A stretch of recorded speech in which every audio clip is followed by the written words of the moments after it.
My name is Mike Bennett. I'm 34 years old. And last week, I found out that I don't exist in my parents' future. Not in their estate.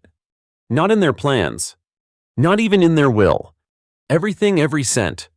Every asset. The very house I helped them keep was left to my brother Tyler. And me. A line at the bottom that basically said, Mike will understand.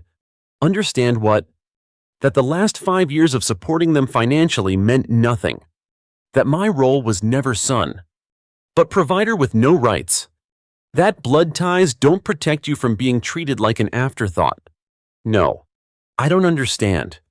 But now I see everything clearly. Before I tell you how I walked away from my family without a shred of regret, and what happened after I stopped paying their bills, do me a favor. If you've ever been the responsible one, the one who held things together while everyone else coasted, hit that like button, comment where you're watching from, and subscribe if you believe boundaries aren't betrayal. Because this story is not about inheritance, it's about worth. And what happens when someone finally decides, enough is enough. I was standing in the middle of my parents' living room when it happened. A humid Saturday afternoon in Austin, Texas. The kind that clings to your skin and makes old houses feel like pressure cookers. I was barefoot, wearing cargo shorts and a faded Longhorns tee, helping Dad sort through a stack of paperwork he dumped on the dining table. Can you scan these for me? He'd asked, pushing over a pile of envelopes. Folders, half-crumpled receipts, some bank stuff, legal things. I don't even know what half of it is. I'd nodded, wordless. We'd done this dance before. Since their mortgage company switched everything to digital, my parents had been completely lost. I was the designated IT guy, tax assistant, plumber, and on-call driver. I paid their property taxes last winter when they forgot and nearly defaulted. I'd bought them a new refrigerator last year after the old one finally gasped its last breath. I didn't mind. That's what family does. Right. So I grabbed the stack, fired up the scanner in their tiny home office, and started feeding documents one by one. That's when I saw it. A clean manila folder, labeled in all caps. Bennett family, estate plan, and last will. Now let me be clear. I'm not a snoop. I don't go looking for drama. But when you're the one holding up the house literally and figuratively, you start to wonder how things are supposed to play out. Was there a plan for later? Would I need to step in even more? Were things split evenly? So, yeah. I opened it. I read it. And within 30 seconds, everything I thought I understood about my place in this family evaporated. It wasn't just that Tyler was getting more, it was that I wasn't getting anything at all. Not the house I paid to keep from foreclosure 3 years ago. Not the retirement account I helped move into a safer fund. Not the 2009 Camry I bought my mom when her brakes failed and she didn't have enough savings to fix it. None of it. My name was mentioned exactly once, buried in a sentence near the bottom. We leave everything to our beloved son Tyler. We trust that Michael, as a successful adult, will understand and continue to thrive. That was it. No thank you. No acknowledgement. No damn honesty. I stood there frozen, the page trembling slightly between my fingers. You ever feel your chest cave in not from pain, but from pure disbelief? Like the air doesn't just leave your lungs. It refuses to come back. That's what it felt like. My dad walked into the room, humming as he carried a mug of coffee. He stopped when he saw me. Hey, what's taking so long? I didn't hide the folder. I held it up and looked him square in the eye. So this is how it is, I said, my voice disturbingly calm. Everything goes to Tyler. His smile vanished. A long silence followed. Then he gave the world's laziest shrug and said, It's complicated. Complicated. Not I'm sorry. Not let's talk. Just complicated. I waited. Maybe he'd say, We were going to tell you. Or it's just a placeholder. Or hell, even we didn't mean it like that. But no, nothing. I felt heat rise in my ears, but I didn't explode. I didn't cry. I didn't yell. Instead, I called out loud enough for the whole house to hear. Mom. She came in from the kitchen, wiping her hands on a towel. Her eyes flicked from my face to the will in my hand. And for a second, just a second, guilt flashed across her face, but it vanished just as quickly. Oh, honey, she said, soft as a lullaby. You don't need the inheritance. You're doing well. Tyler, he struggles. We just want to make sure he's okay. I stared at her. She meant it. They'd built this entire narrative in their heads where I didn't need anything. As if my financial stability was a license to erase me from their future. As if I owed it to them to keep giving, without ever receiving. That's when I realized this wasn't a mistake. It was a choice. A choice to reward passivity and punish independence. To elevate the son who never showed up, and discard the one who always had. I put the will down on the dining table. My hands were steady, my jaw clenched, but my voice never cracked. Got it, I said.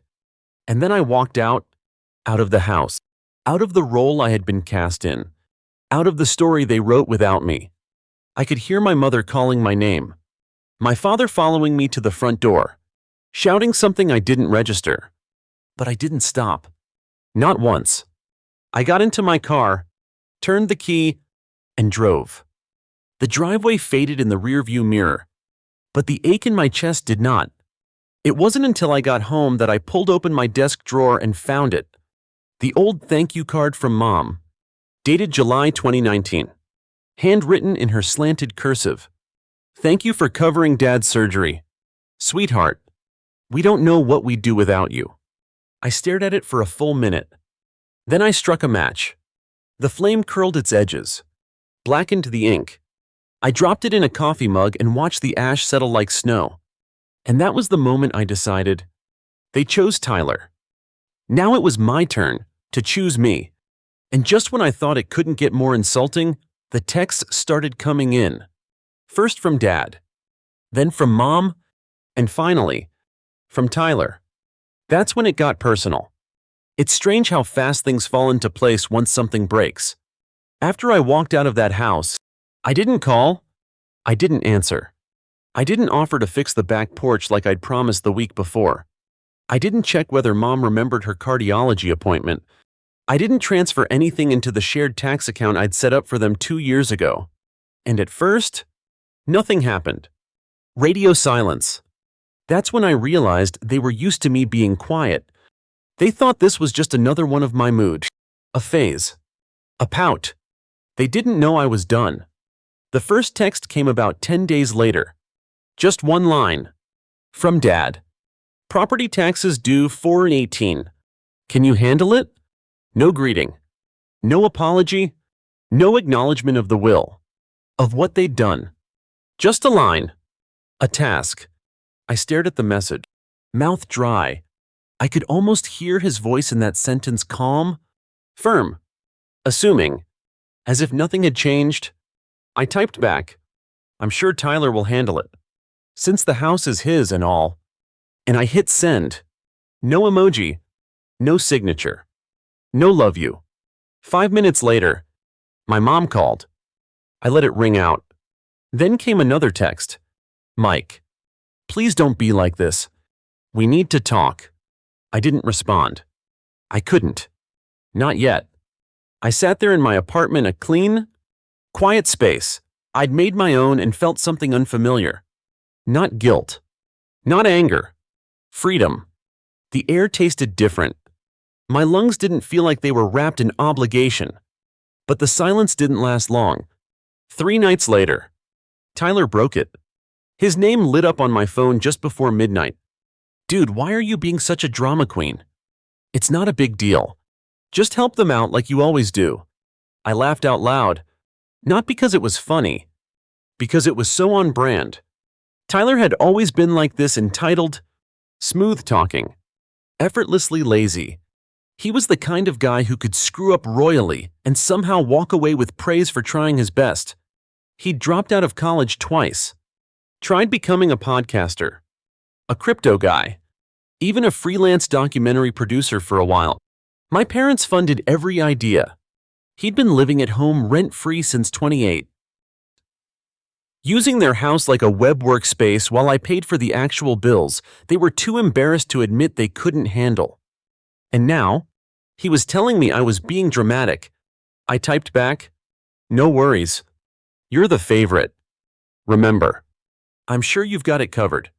He replied instantly, "OMG, are you seriously mad about the will? Grow up.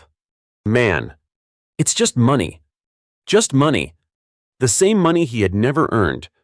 The same money I'd been pouring into their mortgage, their grocery fund, their car repairs for years." He made it sound like I was throwing a tantrum over a birthday gift, not the fact that I'd been completely erased from the family's future. And then came the kicker. 2 days later, I got a letter in the mail. It wasn't a bill, not a card, not even a legal notice. It was the very same thank you card Mom had written me in 2019, laminated and returned. No note, no explanation, just the card, preserved like a museum exhibit. Her handwriting still neat and soft. "Thank you for helping with Dad's medical bills. Sweetheart, we don't know what we'd do without you." My throat tightened. Not because I felt emotional, because I knew what it meant. They were trying to remind me who I was supposed to be. The helper, the giver, the strong one who didn't need anything. It wasn't a peace offering. It was a manipulation tactic wrapped in nostalgia. So I called someone I hadn't spoken to in a while. Mr. Harold, our next-door neighbor growing up. He was retired now. Used to be an accountant. Knew all the gossip in the neighborhood but kept it to himself unless asked directly. The kind of man who used phrases like "for what it's worth" and "don't mean to pry." But when he picked up, his voice was as warm and scratchy as ever. "Mike. Well, I'll be damned. I haven't heard from you since that hailstorm back in 2020? I chuckled. "Yeah, probably. Listen, I wanted to ask you something. You remember that day the lawyer came by Mom and Dad's house last year?" He paused. "The one with the Lexus and the leather briefcase?" "That's the one." "Oh, sure. He was there for hours. I thought it was some tax thing. But your folks mentioned something about finalizing paperwork. Tyler was there too, wearing one of those ironic blazers. Didn't think much of it." "Why?" My stomach dropped. They'd done it a year ago. A full year before I found out. And they never said a word. They'd looked me in the face, accepted my help, my money, my time, and never once told me I was already written out. "Just curious," I said quietly. "Thanks, Mr. Harold." "No problem, son," he replied. "For what it's worth, you've always been the one holding that house together. Doesn't take a will to see that." Later that night, I stood in front of the kitchen window, staring into the dark. I thought about that card now laminated. I thought about the lawyer, the Lexus, and Tyler, in his stupid blazer, probably smirking while signing away my place in the family tree. Then I opened my email and canceled the autopay for their property tax account. One click. Done. Then I deleted the joint grocery delivery subscription. Then the Home Depot Pro membership I'd signed them up for. With each cancellation, it felt like cutting a rope. One I hadn't even realized was strangling me. And when the last rope was cut, I finally slept. No guilt. No dreams. Just rest. But that wasn't the end. Because when the bills came due and I didn't show up, they didn't just panic. They turned desperate. That's when Mom called again. Only this time, she wasn't crying. She was angry. And she said something that finally broke the illusion of family I'd held on to for 34 years. When the phone rang again, I almost didn't pick up. It was Mom's number, flashing across the screen like a slow, red warning light. But some part of me, maybe out of old habit, maybe out of instinct, pressed accept. "Mike." Her voice was sharp, not tearful this time, not pleading, tight, cold. "Did you really cancel the property tax payments?" I didn't answer right away. Just walked over to the window and looked out over the neighborhood, calm and quiet. Like none of this was happening. She went on. We got a notice from the county. It says we're 2 weeks away from delinquency. I could almost hear her pacing. Her breath clipped, words pressed together. Then she snapped. Are you trying to punish us? Something about the way she said us. Like we were a unit that had simply made a tough decision. As if this wasn't betrayal. As if she hadn't knowingly cut me out and expected me to keep serving anyway. I kept my tone level. No. I'm just adjusting my contributions to match my role in the family. She scoffed. Oh. Please. Don't be dramatic. There it was again. That word, dramatic. I swallowed hard, chest rising. Was I being dramatic? I asked. When I paid for Dad's medical bills with my own savings while Tyler was planning his short film in the garage, silence. Was I being dramatic? I continued. When I spent Christmas Eve fixing your busted water heater while Tyler was live streaming his mental health journey from Cancun, more silence. I never asked for anything. Mom? I said quietly. But apparently, that made you think I deserved nothing. Her voice dropped. Suddenly sharp. You don't know how hard it is for Tyler. He's sensitive. He's had a rough time. I almost laughed. Mom, I'm sensitive too. I just had to be quiet about it because you only had room for one needy kid. That landed. I could feel it in the pause that followed. But I was too tired to soften the blow. She tried to recover. This isn't how families act. No, I said. Families don't cut each other out and expect money anyway. I hung up. My hands were trembling. But it wasn't fear. It was rage finally finding a voice. Over the next few days, things escalated. Dad started texting me links articles about forgiveness, quotes from pastors, financial planning blogs about keeping family peace, one that even had the headline, "Don't let resentment ruin what really matters." I wanted to scream. They'd weaponized my silence for years, used it as proof I was fine, that I didn't need anything, that I was above feeling hurt. And now that silence had stopped working for them, suddenly I was the problem. Tyler, of course, couldn't resist throwing gasoline on the fire. He posted a story on Instagram, his favorite soapbox. It was a close-up of a mug that said, "World's Best Son," with the caption, "When your family finally appreciates you." The emojis were what got me. Like this was a joke. Like this wasn't about years of erasure and one final cut that proved what I'd always suspected deep down, that love in our family had conditions. I didn't reply. I didn't engage. But someone else did. My friend Jamie, who's known me since college, sent me a screenshot. Under Tyler's smug caption, someone had commented, "Didn't your brother pay your parents' mortgage for years?" The comment got more likes than the post itself. A small victory.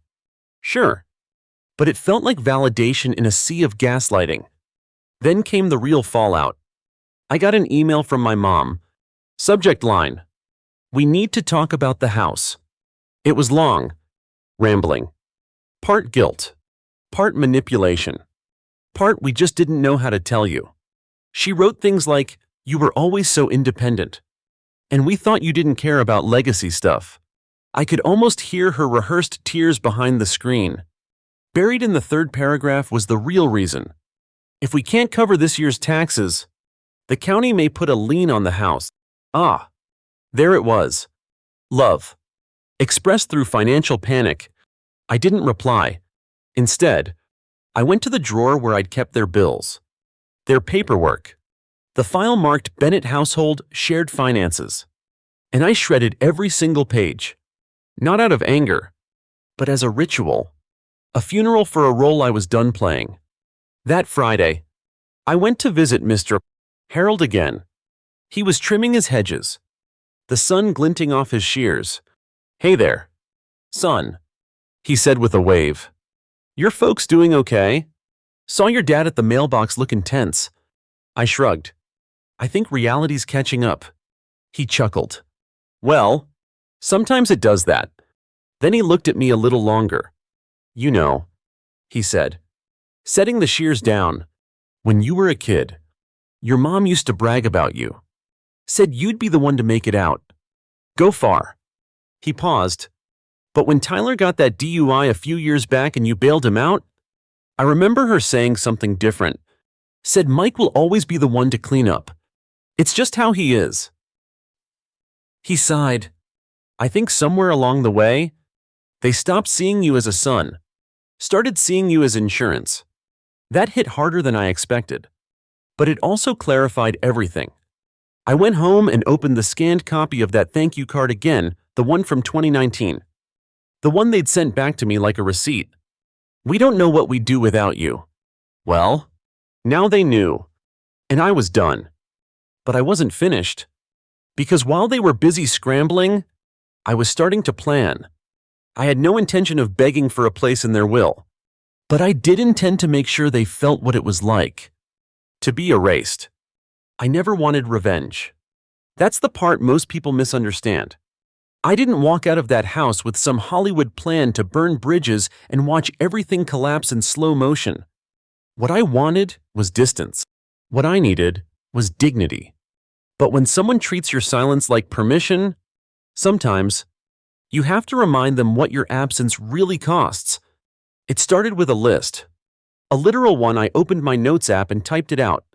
Things I do for my parents that they now expect by default. It got longer than I thought. Property taxes. Lawn service subscription billed through my card. Grocery delivery Instacart. Tied to my account. Annual car registration for mom's Camry renewed through my DMV profile. Backup Wi-Fi router I installed. I pay for the upgraded line. Plumbing fixes contractor on retainer again. Through me. Even the Roku and Hulu login. Me. For years, I'd kept the machine running. Quietly. Invisibly. So now, I would let it stall. And when it did, I wouldn't lift a finger. But it wasn't about pettiness. It was about clarity. They'd rewritten the family script and cast me out of the third act. Fine. Let them live in that new script. Let's see how it holds up without the understudy who used to cover every missed cue. Next, I pulled out a folder I hadn't opened in over a year. Inside was a scanned copy of my dad's health insurance policy, the same one I'd helped reconfigure when he had surgery back in 2018. He'd wanted to stay with his old plan out of pride. But I'd found a better option. Negotiated the premium. And of course paid the difference for the first 6 months. I looked at the document and smiled. Bitterly.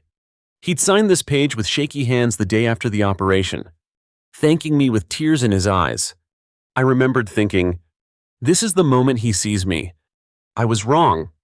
That weekend, I met with Jamie at a coffee shop, not just for moral support, but because she had something I needed, insight. She was a civil litigator.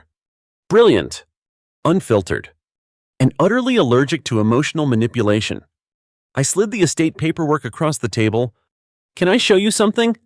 She scanned the pages quickly, eyes narrowing. They left you nothing, she said after a beat. I nodded. They list Tyler as sole inheritor of the house, bank accounts, residuals, even personal items, everything. She leaned back. Well, that's certainly legal, but not moral. Then she tilted her head. You know you've got no obligation to them, right? I laughed, but it came out hollow. Tell that to 34 years of guilt wiring. Jamie looked me dead in the eyes. You're allowed to walk away. And if they come after you, you've got receipts. She tapped the folder. Literal ones. It was the first time I'd heard it framed that way. Not abandonment. Not cold-heartedness. But release? Back home, I started another list. What they gave me versus what I gave them. Childhood. Mostly stable. If emotionally inconsistent, support through college. None. First job interview suit. Bought it myself. Every visit. I brought groceries. Every emergency. I paid for the fix. Tyler's rehab fee in 2017, covered by me. Tyler's student loans. Co-signed by me. Big mistake. As I typed, a shift happened. Grief gave way to something sharper. Resolve. On Monday morning, I made 2 phone calls. The first was to the lawn care service. Cancel service for the Bennett property effective immediately. I said. They'll need to create their own account. The second was to the plumber who'd handled their water line issues last fall. Take them off my contractor rate. If they call, quote, full market price. No drama. Just boundaries. I wasn't going to sabotage them. I wasn't going to smear them on Facebook. But I was going to stop protecting them from consequences. And here's where things took a twist. A few days later, I got a call from someone I didn't expect. Mr. Harold. Mike. Just wanted to give you a heads up, he said, his voice low and careful. Your mom, she's been walking the neighborhood, talking to folks, making it sound like you just vanished. No explanation. No reason. Almost like you're unstable. My stomach turned. Unstable. I repeated. She didn't say the word, but the way she said things, Mike's going through something. He's very emotional lately, it was suggestive. I leaned against the counter, gripping the edge. She's reframing the story. I muttered. Mister? Harold sighed. I thought you should know. And for what it's worth, I believe you. Click. The call ended. But my mind didn't. That was the moment I understood. They weren't just shocked that I'd pulled away. They were scared. Because people like my mom and dad, they didn't just rely on me financially. They relied on my reputation, the quiet, dutiful son. The one they could point to and say, see? We did okay. Now, that image was crumbling, and they were scrambling to patch the cracks with half-truths. That night, I opened my laptop and created a new folder. Contingency plan, personal legacy. Inside, I uploaded everything. Screenshots of transactions, bank statements, emails confirming payments, copies of canceled autopays, even the thank you card, scanned and time-stamped, because if they wanted to rewrite history, I was ready to publish the footnotes. I don't know what exactly pushed me over the edge. Maybe it was the way Mom made me feel like I was abandoning her when she'd already abandoned me in ink and signature. Maybe it was Tyler's smug social posts.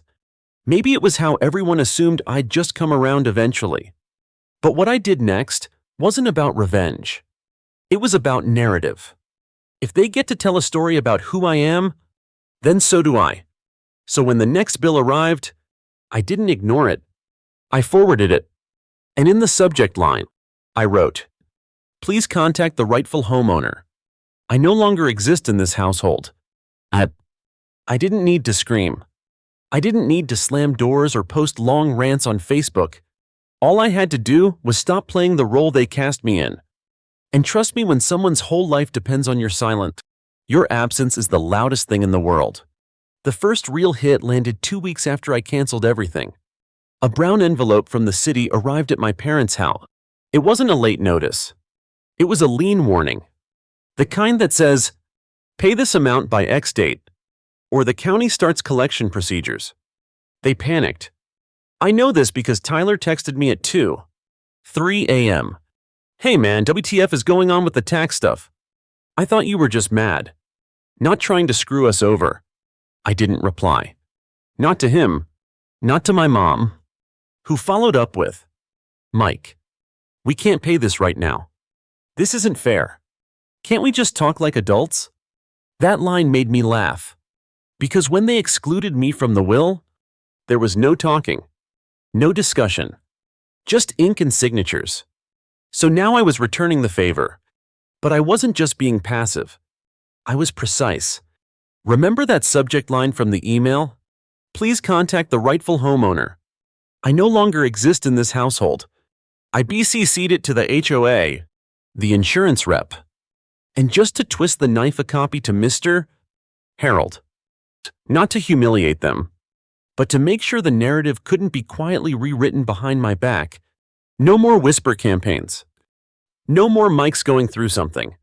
Now it was, Mike formally withdrew from all financial obligations connected to a household that has legally disinherited him.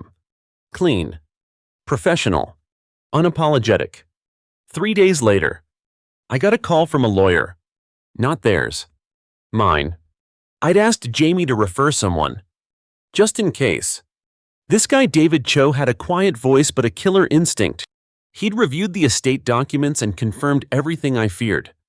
Technically, he said, you have no claim. But what you do have is a record of financial contributions over multiple years, many of which directly preserve the estate's value. I stayed silent, letting it land. He continued, you could make a case for undue reliance, a kind of financial version of emotional manipulation. Then came the kicker. There's also the question of co-signed debt. If they default and you're on the hook, well, that opens a new door. I exhaled slowly. I didn't want to sue. That wasn't the point. But knowing that I could, that was its own kind of power. Because all my life, they had bet on me staying quiet. Now the rules had changed. The next wave came fast. With the lawn service canceled, the front yard turned patchy. The Wi-Fi dropped out for days. Mom had to ask the neighbor's kid to show her how to reset the router, something I'd done remotely for years. Tyler, predictably, flipped out. He called me and left a voicemail I wish I'd saved, full of classic Tyler-isms. Bro, this is family. You don't punish your own. Why are you being so cold? You've always had it easier than me anyway. You don't need anything. There it was again. That word, need. In their world, needing made you deserving. Independence just made you invisible. I went quiet again, but not idle. I took a day off work and drove to the hill country. Not to escape, but to think. Sat on a bench overlooking a lake I used to fish at as a kid, and I brought with me the laminated thank you card. The symbol they'd weaponized. I held it over a trash bin beside the pier. Looked at it one last time, then dropped it in. No flame this time. Just gravity. I didn't need to burn it, because I had already let it go. When I got home, a certified letter was waiting on my doorstep. From my parents' estate lawyer. I opened it cautiously, expecting some veiled threat or cold formality. Instead, it was a request for reconsideration of support agreement. Basically, they wanted me back, not as a son, as a funding source. They offered to informally revise the will if I agreed to resume limited contributions. No legal contract, no guarantee, just trust us. And that's when I knew. It was never about love. It was about leverage. They had used it all up. Now they were scrambling for new bait. I didn't even reply. The final piece came from an unexpected source. Mr. Harold called again. His voice sounded curious. Mike, did you see what your brother posted yesterday? I hadn't. I'd blocked Tyler weeks ago. He's crowdfunding now, Harold said, almost amused. Set up a GoFundMe titled Help Save My Parents' Home. Huh. I blinked. What? Oh yeah. Big sob story. Parents in crisis. Abandoned by their only financially stable child. There's even a photo of your mom on the porch, looking all sad. I felt heat rise in my chest, but not anger. Clarity. They were telling their story. A version where I was the villain. And if they were going to do that publicly, then I would too. That night, I created a blog. Just one post. Titled, The Price of Being the Responsible One. A personal account of financial boundaries and family estrangement. No names. No direct callouts. Just facts. Dates. Receipts. Screenshots redacted. And the story of how I spent a decade helping, only to be written out of the legacy I'd helped preserve. I ended it with a single line. When people tell you who they are in private, believe them even if they present something else in public. I didn't promote it, didn't share it on socials. But Jamie did. And then so did a few of her friends.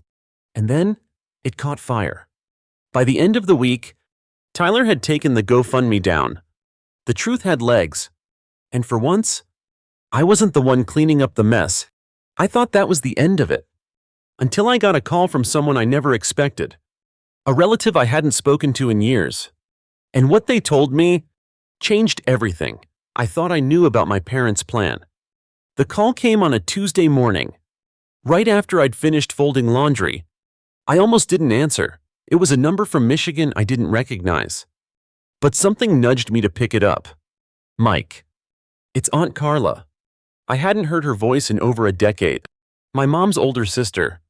The only person in the family who ever spoke plainly and the first one my parents distanced themselves from once she stopped enabling Tyler's entrepreneurial spirit. I blinked, caught off guard. Wow. Hi, is everything okay? She exhaled. I could almost hear the shake in her voice. I saw the blog post. I don't usually involve myself. But, Mike, there's something you need to know. Something about your grandfather's trust and your parents? That sentence knocked the air out of me. Wait, Grandpa Henry's trust. I thought it was settled years ago. Carla hesitated. It was technically, but not fairly. And then she told me the part of the story I'd never been allowed to know. Apparently, when my grandfather passed in 2006, he left behind a sizable trust, not massive, but enough to matter. It was supposed to be split 3 ways. Between my mom, Aunt Carla, and their younger brother, Ray. Except it never quite happened that way. My mom had convinced the family that the practical thing to do was to funnel most of the liquid assets into a property, the very house they lived in now. The deal was, once she and Dad passed, the home would be sold and the proceeds would be split among all the grandchildren. All of them. Carla said pointedly. I felt a chill move up my spine. But that's not in the current will, I said. They left everything to Tyler. Everything. I know, she replied. That's why I'm calling. Your parents went back on a family agreement that was documented. Maybe not in court, but in writing. I have a scanned copy. My mind reeled. You're saying they promised my kids, my future family, a piece of that home? She didn't answer right away. Mike, they knew you were the responsible one. That you'd work hard. Build something. But when Tyler's life started falling apart, they shifted everything. Quietly. They didn't tell the rest of us. Just rewrote history. My throat tightened. It wasn't just betrayal. It was legacy theft dressed up as family planning. I closed my eyes. For so long, I'd believed I was angry because they cut me out. But now I realized I was also grieving something I never knew I had. A birthright. A promise. A seat at the table I was always made to serve. But never allowed to sit at much. Aunt Carla's voice softened. I'm sorry I didn't say anything sooner. But after reading what you wrote, I figured you deserved the truth. The next day, I walked through the neighborhood where I grew up. Past the old schoolyard where Tyler once broke his arm showing off. Past the gas station where I used to buy Mom her favorite scratch-offs after Sunday brunch. And finally, past the house. Their house. The lawn was overgrown. The mailbox leaned a little. Duct tape at the base. The windows still had the old hurricane tape from 2 years ago. It looked smaller. Somehow weaker than I remembered. I didn't knock. I didn't linger. But I did take a photo. Not out of spite. Out of closure. That weekend, I got an email from Dad. Not Mom. Not Tyler. Dad. Subject line. Please read. The message was short. Mike, I don't expect forgiveness. But I do want you to know that I was never fully comfortable with the will. Your mother insisted. I didn't fight hard enough. I regret that. He added, we miss you. Tyler's struggling more than he admits. The house is falling apart. We never wanted things to end up this way.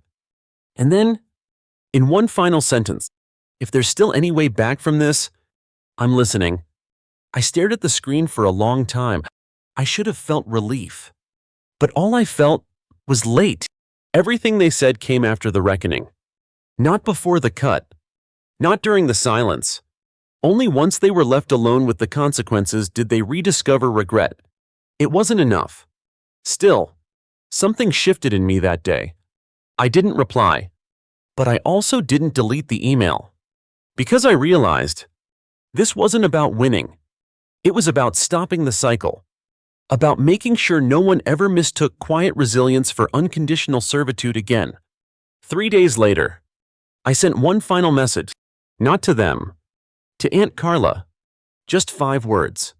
Thank you for the truth. She replied almost instantly. Anytime. You're not alone, Mike. You never were. They just worked really hard to make you think you were. There's power in having the last word. But sometimes there's more power in saying nothing at all and letting the silence speak volumes. I didn't need them to apologize in public. I didn't need Tyler to crumble. Because I had already won the only battle that mattered, I reclaimed myself. But just when I thought I'd finally moved on, something happened. A letter arrived this time. Not from my parents. From their lawyer. And what it contained wasn't a threat. It was a confession. The envelope was heavy, not just in weight but in implication. Cream-colored. Thick paper. Real ink return label.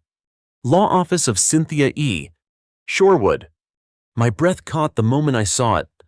I hadn't spoken to their lawyer directly. Not once. Every interaction had been one-sided, filtered through formal channels or hearsay. But now this. It wasn't a bill. It wasn't a threat. It wasn't even a settlement offer. It was a letter. Hand-signed. And at the top, written neatly in cursive pen. Personal correspondence, not legal counsel. My stomach flipped.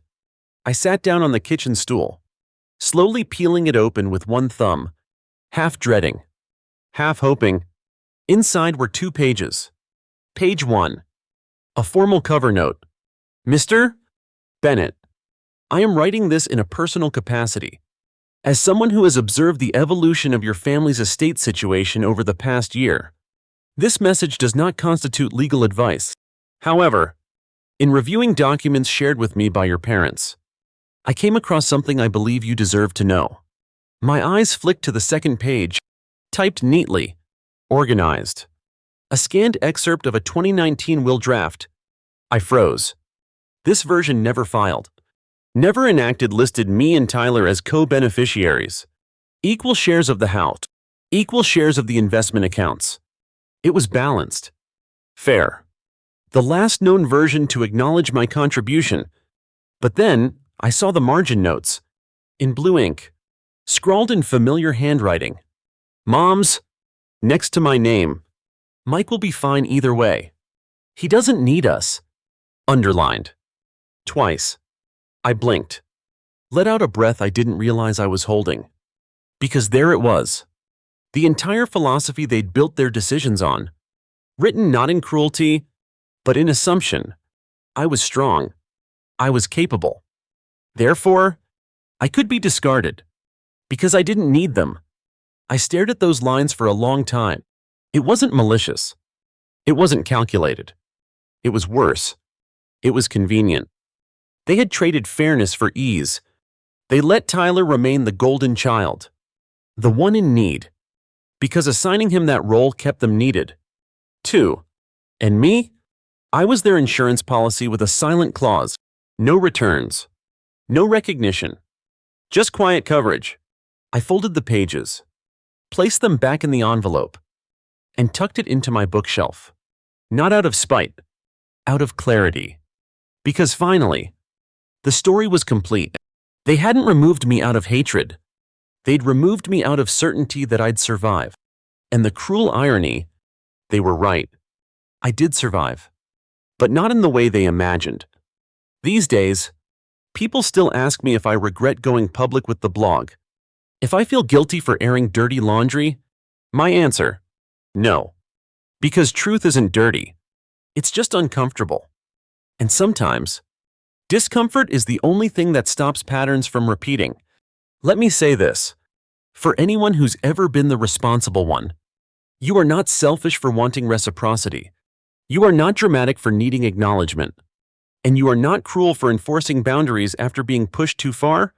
Our culture celebrates independence until it becomes inconvenient. We're told to give without asking, to love without question, to support without expectation. But when that love becomes transactional, when your effort is measured in dollars, but your worth isn't reflected in decisions, that's not family. That's exploitation. I didn't write that blog to humiliate anyone.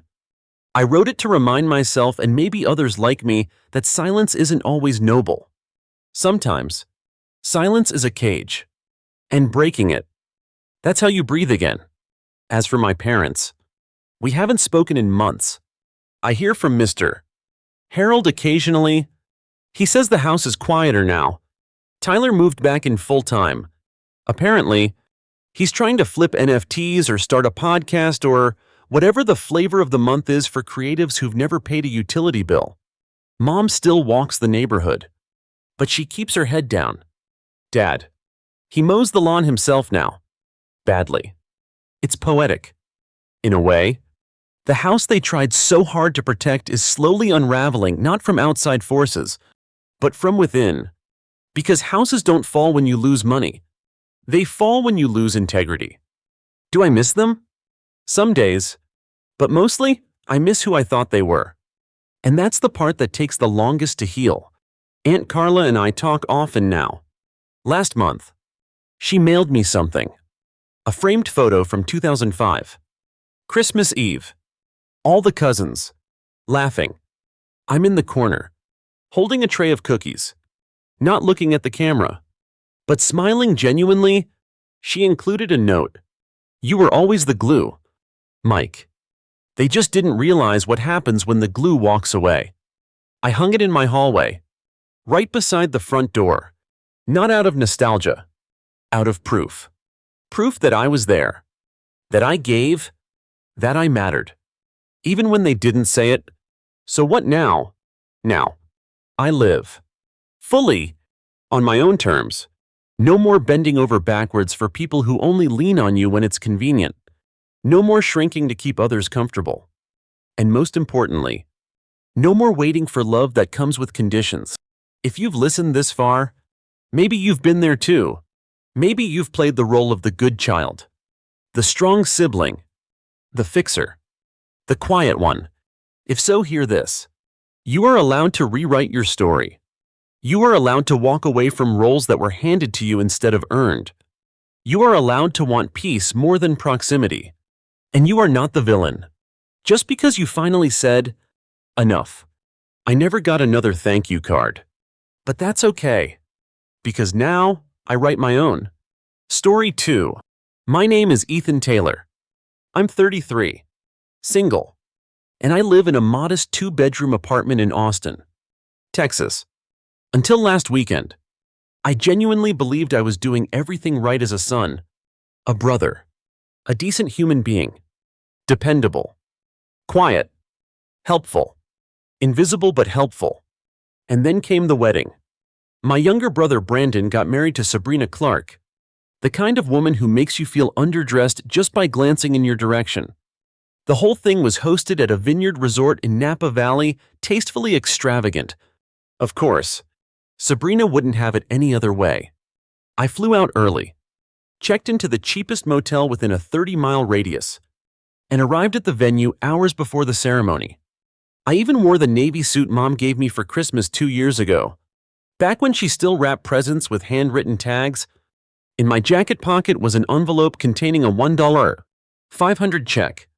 My quiet contribution to cover the DJ deposit. Brandon had promised he'd pay me back. He didn't. But I gave anyway. Because that's what you do for family. Right? What I didn't expect was to be treated like I wasn't even family. The first red flag came when I walked up to the check-in table. A woman in a tight chignon and clipboard asked with a too bright smile, "And you are?" I paused. "Ethan Taylor, groom's brother." She blinked once, maybe twice, then began flipping through her chart like I was some random +1 who wandered in from the parking lot. Okay. Let me see. Table 14. She spun the binder around. And that's when I saw it. Next to my name wasn't a printed table number like everyone else had. No. There was a scribble. Literally. Blue pen. cursive, borderline illegible. And next to it, by restroom. I leaned in. That says, by the restroom. Right? She gave a little shrug. Like it wasn't her problem. It's still a table. No. No. It wasn't. What I found was a fold-out card table, shoved near the hallway that led to the restrooms and janitor's closet. No place cards. No centerpiece. Just a cocktail napkin taped to the table with what I'm pretty sure was chewing gum. My name, Ethan, scrawled across it in pen. At first, I laughed. Out loud. Not because it was funny, but because I thought, surely this had to be a mistake. Maybe someone misplaced the real card. Maybe they ran out of tables. And this was temporary. Maybe Brandon or Sabrina would see me and say, "Oh my God, Ethan, what the hell will fix it?" Spoiler alert. They didn't. I pulled out my phone and texted Brandon. "Hey, I think there's a mix-up. I'm seated next to the bathroom." No reply. I figured, okay. He's probably busy. It's his wedding day after all. So I looked for someone in the wedding party. Anyone who could help? That's when I saw her. Sabrina's mother, Patricia Clark. She was near the bar, sipping from a glass of white wine and talking to a group of women in identical champagne dresses. I approached politely. "Excuse me. Sorry to interrupt. I just had a quick question about the seating." She turned to me slowly, eyes flicking over my suit like she was assessing a fire hazard. "You are Ethan, Brandon's brother." Her mouth twitched. Not quite a smile. More like an internal wince. "Well, the front section is reserved for close family and lifelong friends," she said, taking another sip. I blinked. "I am close family." She tilted her head. "I meant the kind that's consistently involved." Her voice was calm. No malice. Just that soft, white-gloved condescension that people like her weaponize like a blade dipped in sugar. I stood there, stunned, then walked away before I said something I couldn't take back. Outside, I finally spotted Brandon. He was by the photo booth, laughing with groomsmen, looking like a model from a whiskey ad, chiseled jaw, teeth bleached, hair gelled to perfection. I walked up, still hopeful. "Hey man," I said. "Quick thing. I think there's a mistake. They've got me sitting next to the men's room. There's no number. Just a napkin." His smile faltered. Just for a second. "Yeah, about that," he said, rubbing the back of his neck. "Sabrina's side is huge. We ran out of space." I stared at him. "So I'm overflow. Don't make a scene. Ethan, it's just a seat." And that's when it hit me. It's just a seat. Not sorry, man. Not let me fix that. Not even you're right. He looked at me like I was the problem. Like expecting to not sit next to the urinal cake dispenser was somehow unreasonable. That's the thing about being the reliable one. The fixer. The guy who gets called when someone's credit card bounces or the Wi-Fi is down. You stop being seen as a person and become a utility. A plug. A spare. In that moment, standing there with my gift envelope still tucked neatly in my pocket, I realized something painful but liberating. I didn't owe them anything anymore. Not my patience. Not my presence. Not my money. So I smiled. For real. This time, not forced. Not bitter. Just clear. "You're right," I said. No scene. I reached into my jacket and pulled out the envelope, held it up just long enough for him to see it, and then slid it back into my pocket. His eyes flicked toward it, then back to my face. He knew. He definitely knew. And then, I turned around and walked out. No shouting. No slamming doors. Just the sound of my own footsteps as I passed the candlelit tables and the Instagram-ready centerpieces and the faces that barely registered me. Outside. I didn't go back to the motel. Not yet. I got in my car and started driving. No destination. My hands were steady. My chest was quiet. It wasn't rage that powered me, it was relief. Because for the first time in years, maybe decades. I had done something for me. And as I pulled out of the gravel lot, glancing back one last time at the glowing reception hall, I saw one thing. The DJ. He was talking to a wedding staffer. Glancing toward the booth, they had no idea what was coming. Next part. The music didn't just stop. It crashed. And when it did, so did the illusion of perfection Brandon and Sabrina had tried to sell. Let me back up for a second because this story didn't start at that wedding. It started years ago, in the quiet ways people chip at you until there's barely anything left to chip. I grew up as the easy one. You know the type, straight A's. Never got into trouble. Helped mom carry groceries in while Brandon was off breaking windows and charming neighbors into letting it slide. My parents, Susan and Ray Taylor, were textbook middle-class dreamers. Dad worked in real estate. Mom ran a boutique cake business from home. We weren't rich, but Brandon always looked like he belonged in a richer family. Perfect hair, perfect grin, perfect excuses. On the other hand, was always just there. In high school, Brandon crashed his car the same month I got into UT Austin on a scholarship. Guess who got the bigger celebration? Spoiler, it wasn't the kid with the acceptance letter. At some point, you stop expecting acknowledgement. But part of you, a small, aching part, never stops hoping. That's why when Brandon got engaged last year, I didn't hesitate to help. Even though I'd only met Sabrina twice and she'd looked through me both times like I was a dull piece of furniture. Even though the engagement dinner included a 10-minute toast where my name wasn't mentioned once. Despite me editing their entire proposal video footage, music, captions, color grading, the whole damn thing. But I smiled through it, because that's what dependable people do.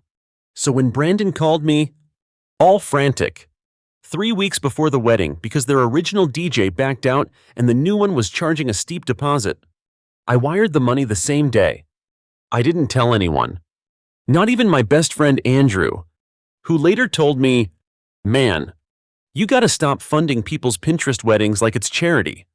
I didn't see it that way at the time. I told myself, this is what family does. We show up. Even when they don't clap. A week before the wedding, I mailed Sabrina a framed photo of Brandon and me as kids. I found it while cleaning out a drawer, one of the few photos where we're both smiling, arms slung over each other's shoulders, wearing matching Batman capes. I paid extra for same-day delivery. She never acknowledged it. Now here's where things get layered. That morning at the resort, I showed up early not just to help, but because I wanted to believe this time would be different.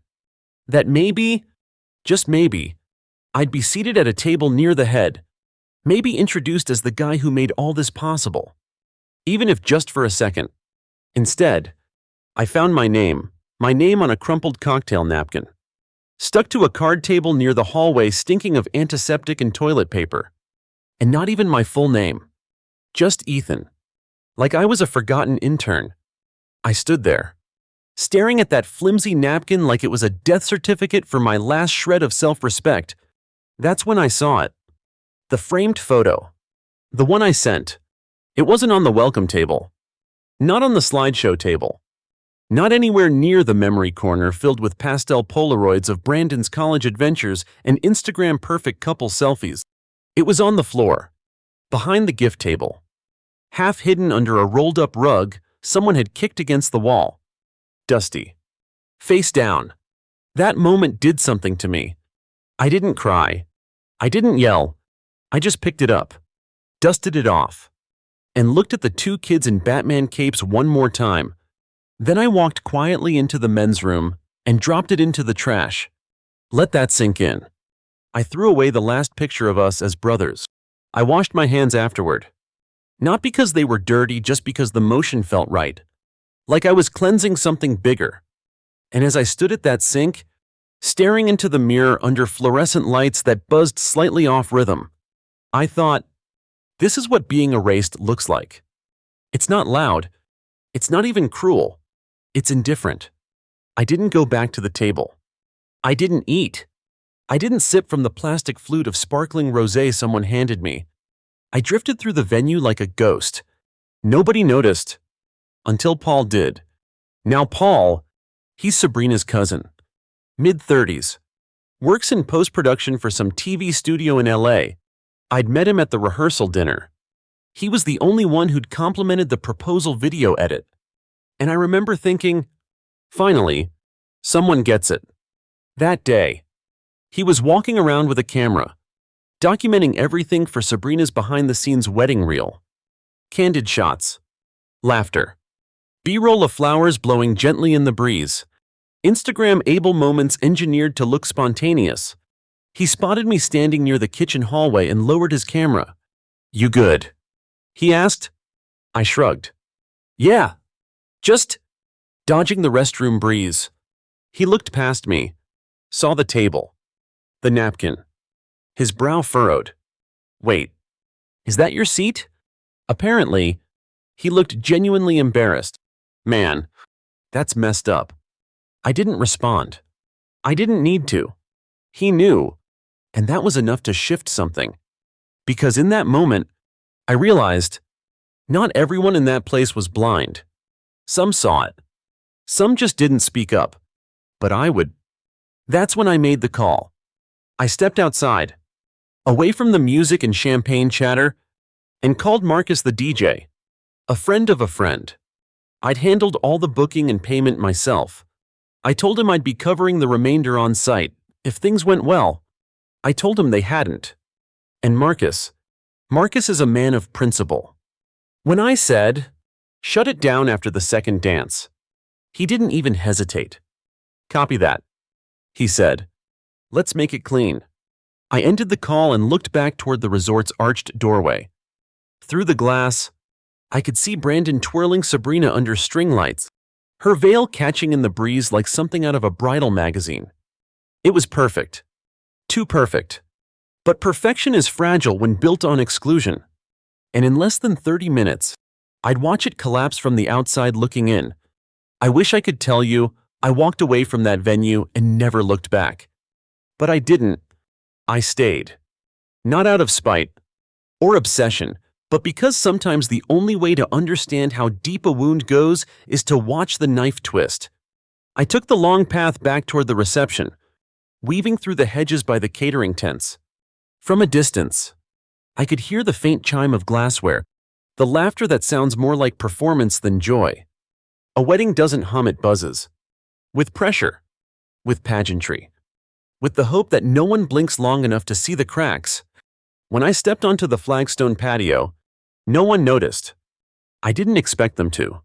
I found a quiet spot near a heater lamp, half shaded behind a potted olive tree.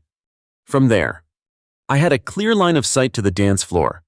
Sabrina's veil was gone now, probably tossed for comfort, but the sequins on her dress caught every light like a disco ball dipped in diamonds.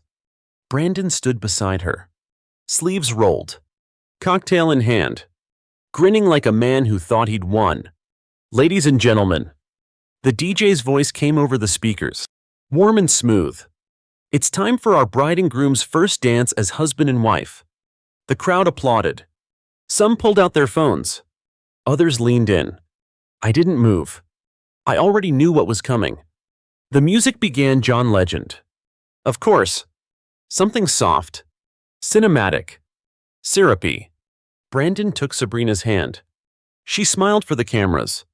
That tight, curated expression you'd wear for a Vogue bridal spread. And they danced. I'll admit it. For a second, it was beautiful. Not because of them, but because in that split moment, it reminded me of the weddings I used to imagine when we were kids.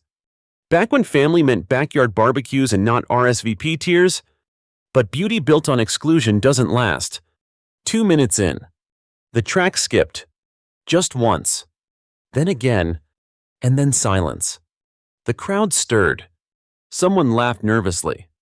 Brandon looked up, puzzled. Sabrina stiffened.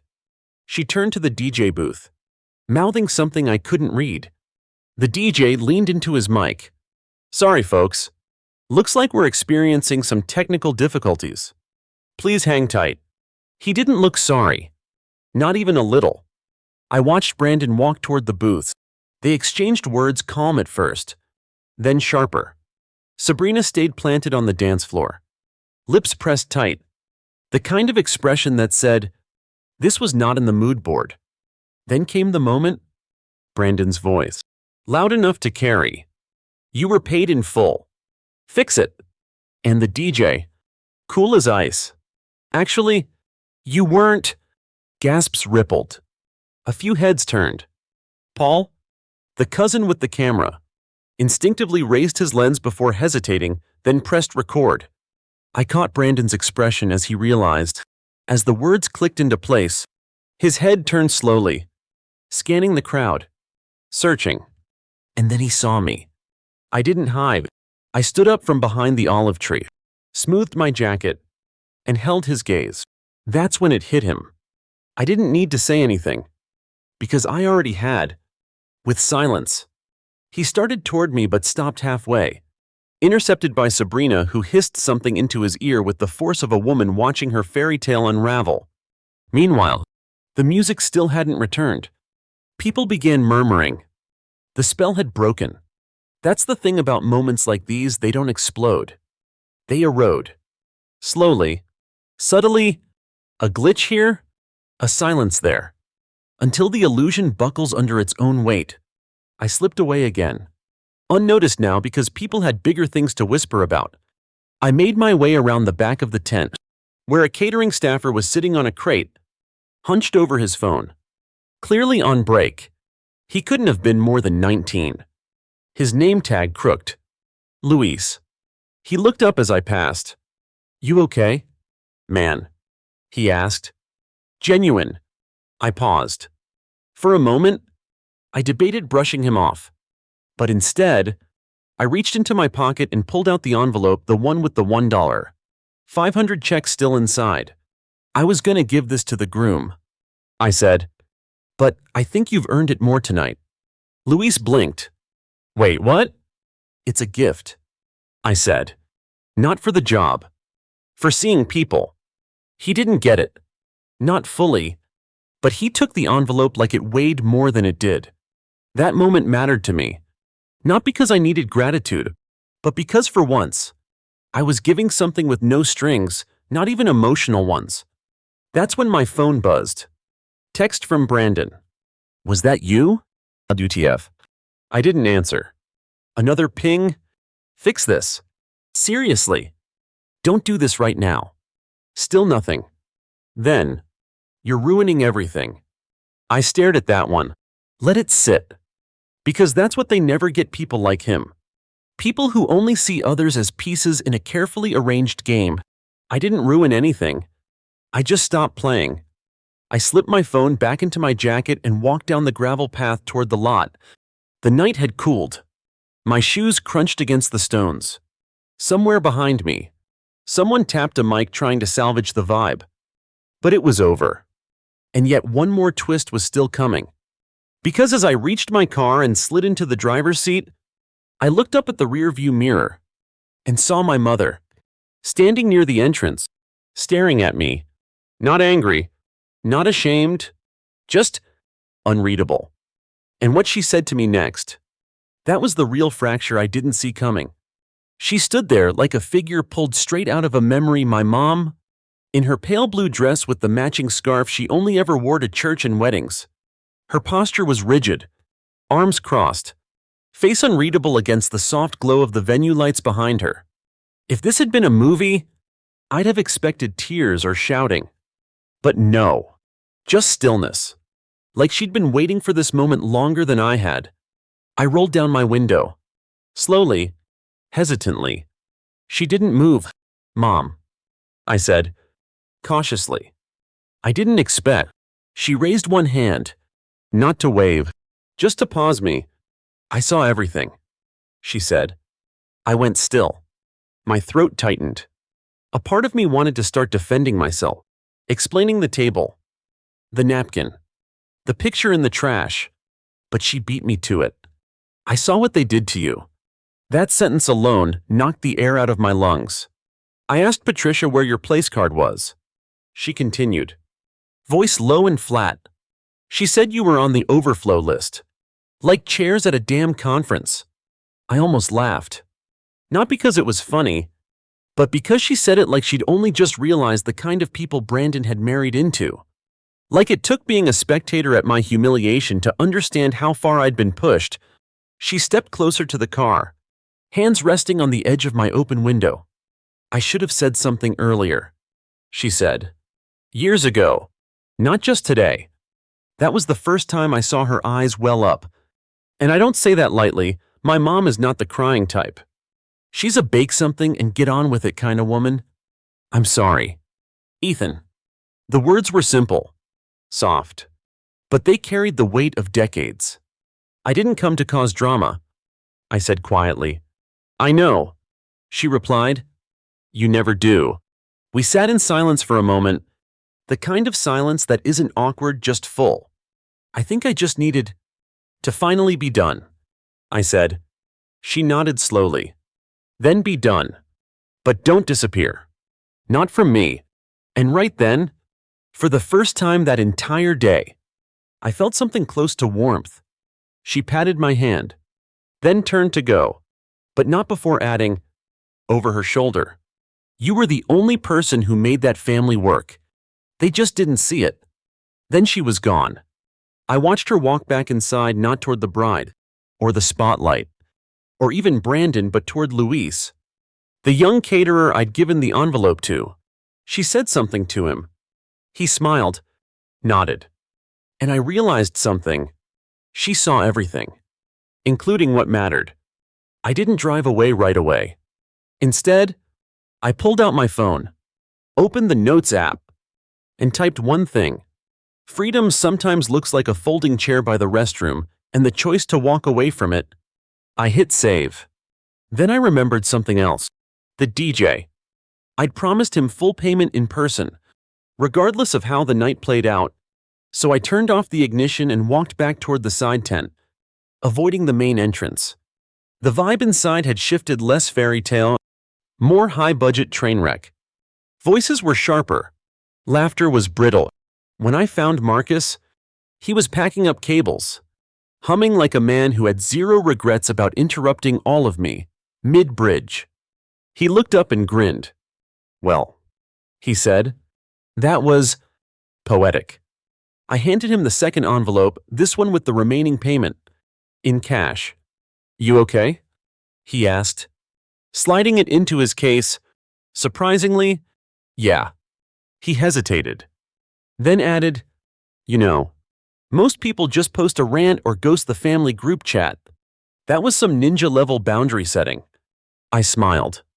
Sometimes silence is louder than screaming. He held out a fist. I bumped it. We didn't need to say more. As I turned to leave, he called out one last thing. Hey, if you ever need a guy to ruin a retirement party, I'm available.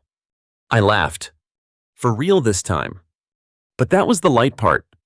Because just as I stepped out from behind the tent, a hand grabbed my wrist tight. Brandon. Face flushed, jaw clenched, eyes wild with embarrassment and something darker. You think this is funny? He hissed. You ruined everything. I pulled my arm back. Calm.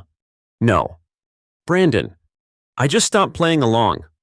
You couldn't just sit there and smile like everyone else. I stared at him. Sit where? Next to the urinal cake and the mop bucket. You mean that seat? He blinked. I could see the cracks forming in his perfect exterior. The groom veneer starting to slip. You've always been jealous. He spat.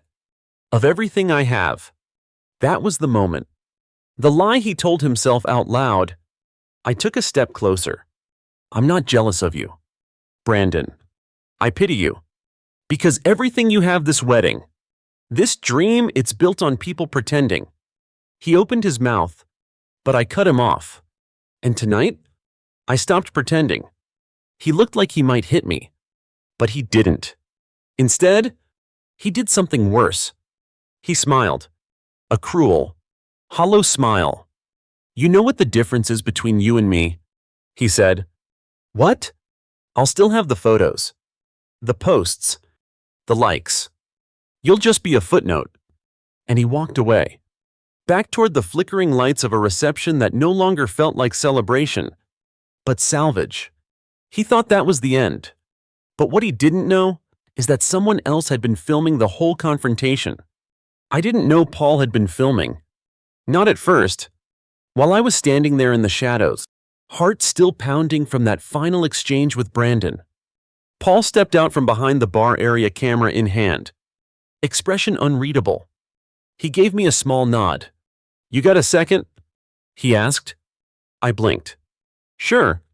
He motioned for me to follow him around the side of the venue, where the noise of the reception dimmed just enough to hear yourself think.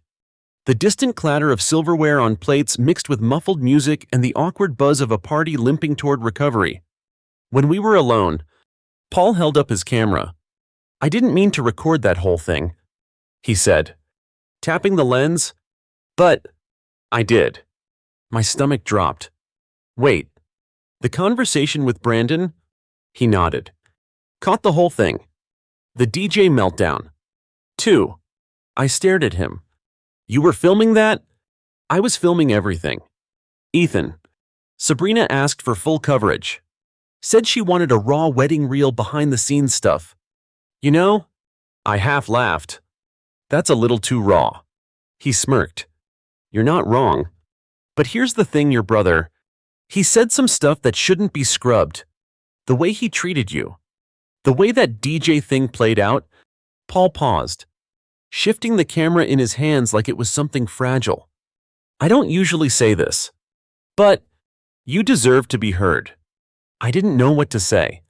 He leaned in slightly, voice low and direct. "I can edit something? Just a minute. Maybe two. Clean. Subtle. No names. No faces. Just truth." I shook my head instinctively. "That's not what I want. But it might be what you need." His words landed heavy, like someone throwing a key in your lap after you've spent years staring at a locked door.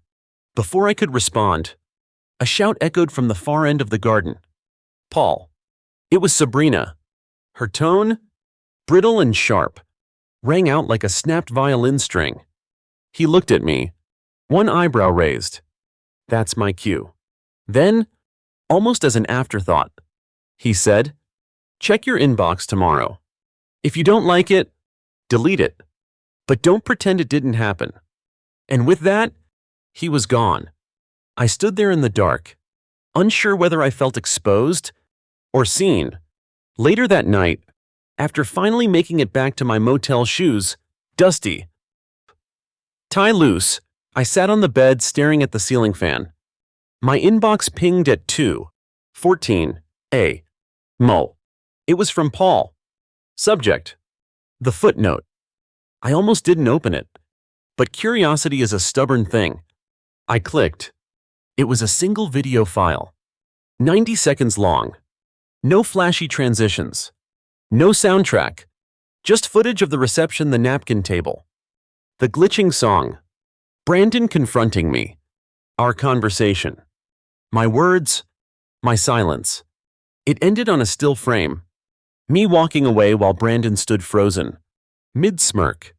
Under the glowing tent. Fade to black.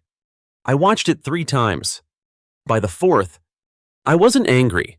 I wasn't even hurt. I was clear. And I knew exactly what to do. The next morning, I uploaded it. Privately. Just for family. No hashtags. No tags. Just the caption. Sometimes the seat you're given tells you everything you need to know. I didn't expect a response. But one came, then another. First, a message from my cousin Tara. "Ethan, I had no idea. That was brutal. I'm sorry." Then from Uncle Martin. "That boy's head's been too big since college. You did the right thing." Even shockingly from my dad, I should have said something. I saw the table. I didn't speak up. That's on me. I stared at his message for a long time, and then 3 dots appeared. He was still typing. "Your mom told me everything. I'm proud of you." I know I don't say that often enough. I had to sit down. Because even though I wasn't doing this for validation, It still meant something. It meant I wasn't crazy, that someone had finally seen it. But the twist came next, because while the messages of support rolled in, so did the call from Sabrina. Blocked number. Straight to voicemail. Ethan, I saw what you posted. I don't know what you think you're proving, but you're embarrassing yourself. Brandon's furious. Take it down. I didn't. Instead, I sent a link back. Consider it your real behind-the-scenes reel. Then I muted the thread, because I wasn't here to argue anymore. I was done explaining my existence to people who only saw me when they needed something. But just as I was settling into the quiet relearning how to breathe on my own terms, I got an email from a name I didn't recognize. Subject: we need to talk about Brandon. And what I learned in that message, it made everything else, every insult, every overlooked moment feel like the tip of a very dark iceberg. The email was short, blunt, no pleasantries, no soft landings, just a subject line that hit like a gut punch. We need to talk about Brandon. The sender's name was unfamiliar, Mel C. But the domain? A small nonprofit out of Atlanta. I clicked open. Hi, Ethan. You don't know me, but I used to work with Brandon. I saw the wedding video clip going around. I recognized him immediately. I figured you deserved to know he didn't just mistreat you. He did this to others, including me. If you're willing to talk, I'd like to share something, privately, for a full minute. I just sat there, reading and rereading the message. My ears buzzed, like my body had been waiting for the second shoe to drop. And now that it had, it didn't know what to do with itself. I hit reply. Tell me everything. We set a Zoom call for the next morning. I barely slept. Mel was in her early 30s, calm, composed. The kind of person who's been through fire and learned to speak from the embers. She'd met Brandon 4 years ago when they both worked at a financial literacy startup in North Carolina. He was in PR, she was on the content team. At first, he was charming. She told me, he made everyone feel like he'd handpicked them for something important. I nodded. That was classic Brandon. But over time, things got ugly. Credit stealing. Gaslighting. A few of us tried to push back. What happened? I asked. She exhaled. He buried us. Not literally, obviously. But he used connections, claimed we were toxic. The pushed for terminations. Twisted HR reports. I left voluntarily before I lost my sanity. She leaned closer to the camera. But I documented everything. Then she shared her screen. Emails. Slacks. Screenshots of internal complaints, all dismissed or quietly archived. Photos from company events where Brandon made backhanded remarks in front of donors, cutting people down. Then smiling for group pictures like nothing happened. My stomach turned. He's slick, Mel said, but not untouchable. She paused, then asked carefully, have you ever considered going public? Not out of revenge, out of integrity. I didn't answer right away, because here's the truth. I didn't want to become some whistleblower. I didn't want to wear Brandon's poison like a badge.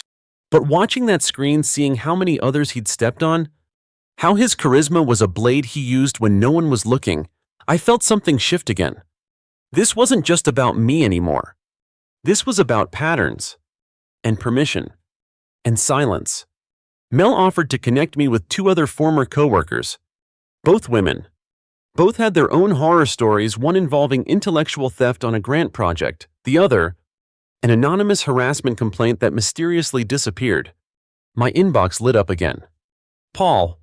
He'd seen the traction from the private wedding clip, how even unlisted.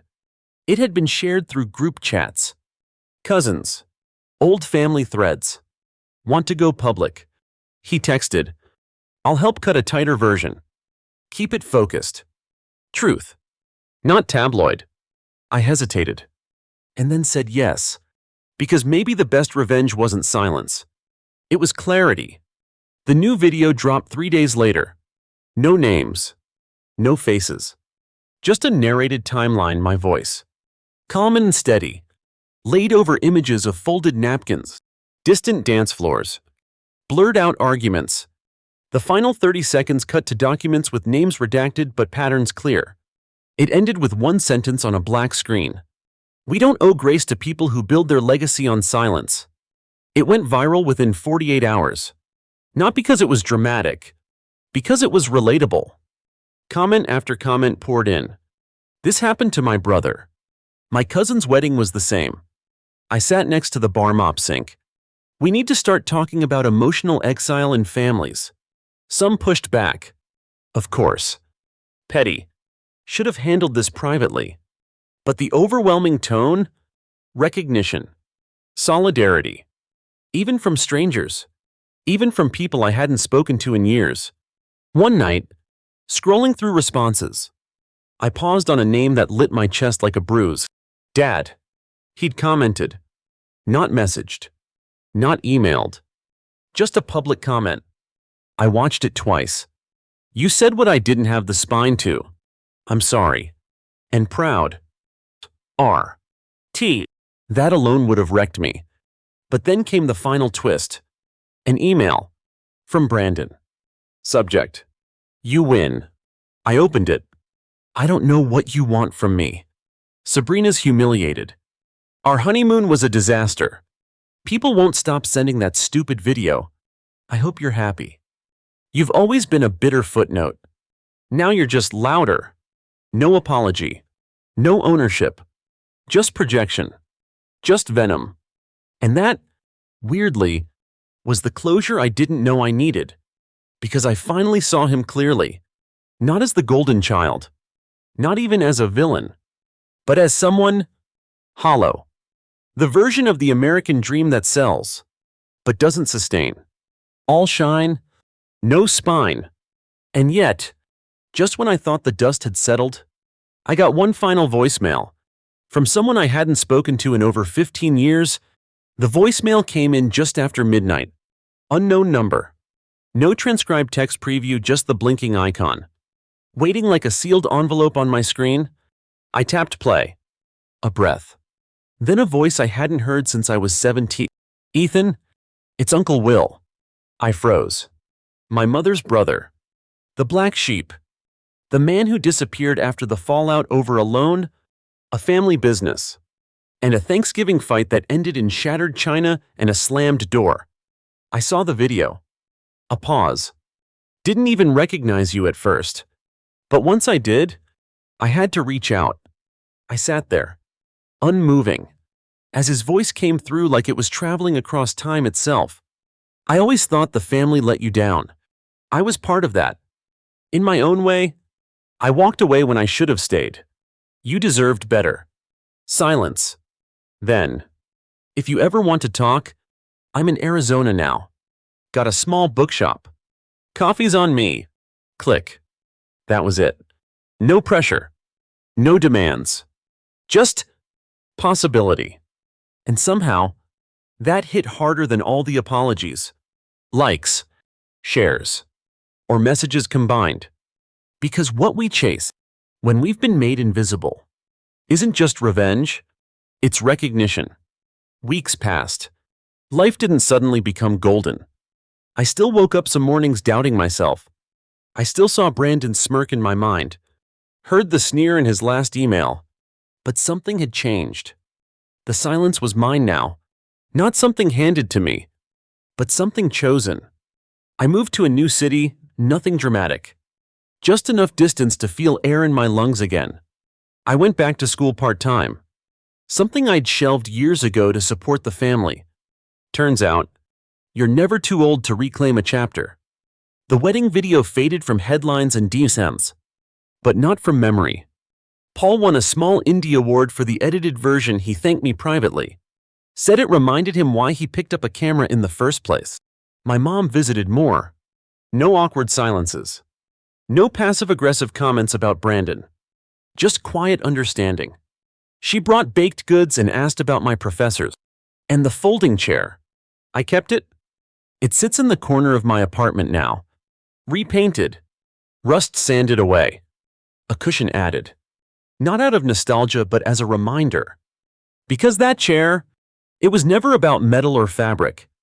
It was about placement, about how we're seated, and more importantly, how we stand up.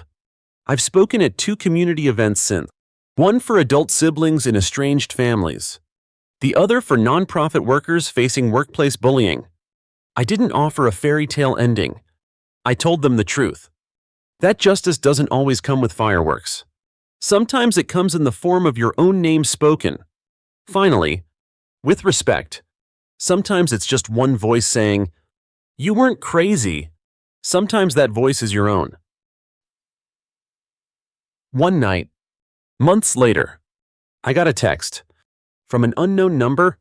No words, just a photo. It was Brandon, alone at a bar, disheveled, slouched, no ring on his finger. Below it, just one line from the sender. "He's unraveling." I didn't respond, because that chapter was closed.